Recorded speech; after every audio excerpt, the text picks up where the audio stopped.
Halo teman-teman, pernah nggak sih teman-teman merasakan sedih gitu atau terisolasi secara sosial, merasa tidak ada yang ngajakin ngobrol, tidak bisa ngobrol dengan sesama manusia, atau boring?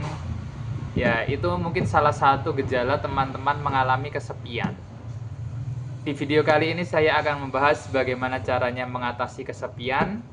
Tapi sebelum kita membahas, jangan lupa untuk like dulu video ini, share ke teman-teman jika teman-teman merasakan ada manfaatnya, dan juga jangan lupa untuk subscribe supaya tidak ketinggalan video-video terbaru dari Mas Batik.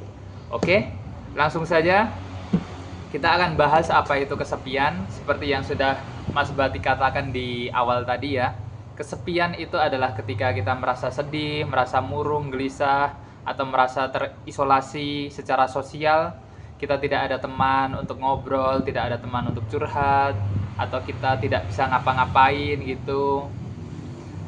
Umumnya gejala ini biasanya dirasakan oleh usia 18 tahun ketika sudah selesai sekolah, atau usia 22 tahun ke atas ketika sudah selesai kuliah.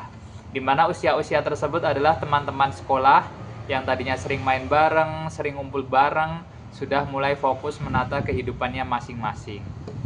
Oleh karena itu, bagaimana cara kita agar tidak merasa kesepian? Bagaimana cara agar kita tetap merasa feel happy, feel enjoy the day, feel chill? Caranya cukup simple teman-teman, yaitu dengan teman-teman berinteraksi. Karena penyebab utama dari kesepian itu adalah teman-teman merasakan terisolasi, ya, merasakan sendirian, merasa sendirian. Oleh karena itu, jangan lupa teman-teman harus tetap bersosialisasi agar tidak merasa terisolasi, agar tidak merasa sendirian.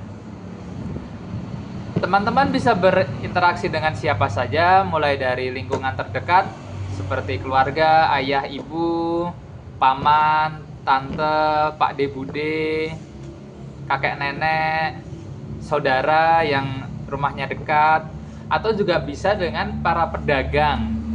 Nah, teman-teman jika punya uang 5.000 atau 10.000, belanjakanlah itu untuk beli makanan di pedagang kaki lima. Kemudian ajakin ngobrol penjualnya. Halo Pak, tadi jualan dari jam berapa? Biasanya di sini sampai jam berapa?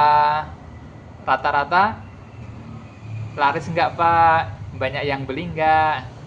Nah, dengan teman-teman ngajakin ngobrol pedagang, atau dengan teman-teman berinteraksi dengan sanak saudara kerabat, teman-teman akan merasakan kehangatan. Teman-teman akan merasakan bahwa teman-teman itu tidak sendiri, ada orang lain yang peduli terhadap teman-teman, dan itu dibuktikan dengan respon mereka terhadap pertanyaan teman-teman.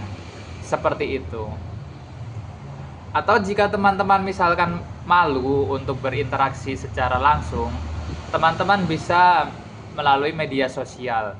Karena kita sudah hidup di zaman digital ya teman-teman, sudah hidup di zaman media sosial. Teman-teman bisa dengan mengikuti, memfollow akun-akun yang teman-teman rasa cocok ke teman-teman. Seperti mungkin jika teman-teman suka kucing, teman-teman bisa join di komunitas cat lover.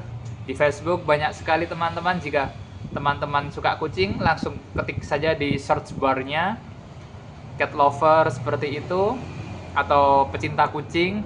Di situ sudah ada banyak sekali grup.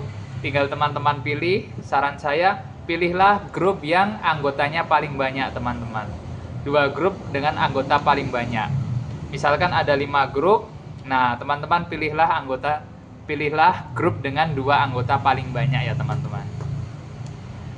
Nah, kemudian setelah teman-teman bergabung di komunitas tersebut, sudah bergabung di grup tersebut, teman-teman mulailah interaksi dengan komentar-komentar. Misalkan ada yang memposting foto kucing, ih lucunya, gemes banget gitu kan.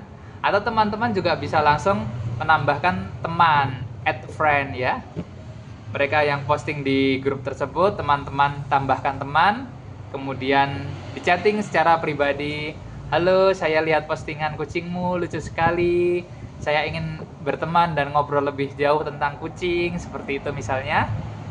Atau jika teman-teman suka self improvement, joinlah atau followlah akun-akun dengan konten-konten self improvement teman-teman.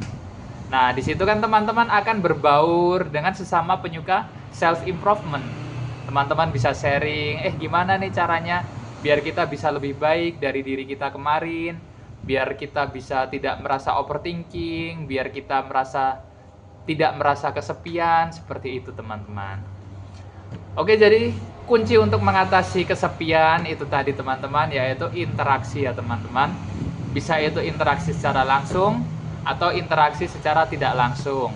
Dan kebetulan jika teman-teman punya hewan, teman-teman bisa berinteraksi dengan hewan teman-teman. Kebetulan saya juga punya kucing. Ini dia kucing saya. Saya sehari-hari memberi makan, mengelus-ngelus, bahkan kadang saya ajakin ngomong teman-teman. Itulah cara saya supaya tidak merasa kesepian. Saya juga aktif di lingkungan sekitar saya dengan mendidik generasi penerus di lingkungan sekitar, dengan mengajar les juga teman-teman. Ya, jadi supaya kita ada kegiatan dan tidak merasa sendiri. Jadi menurut saya kesepian itu terjadi karena kita merasa sendiri. Kita merasa terisolasi. Oleh karena itu, jangan biarkan diri kita merasa sendirian teman-teman. Berinteraksilah, carilah teman, carilah kerabat, sanak saudara, ajaklah mereka ngobrol teman-teman. Saya yakin mereka peduli dengan teman-teman semua. Seperti itu teman-teman. Oke, demikian yang bisa Mas Batik sampaikan pada video pertama ini. Semoga saran Mas Batik membantu. Dan jika teman-teman merasa saran Mas Batik membantu, jangan lupa untuk share dan juga di subscribe dan juga di like ya teman-teman, supaya teman-teman tidak ketinggalan video terbaru dari Mas Batik. Oke, jika ada salah-salah kata dari Mas Batik mohon maaf. Mas Batik doakan semoga teman-teman sehat selalu. Bye-bye.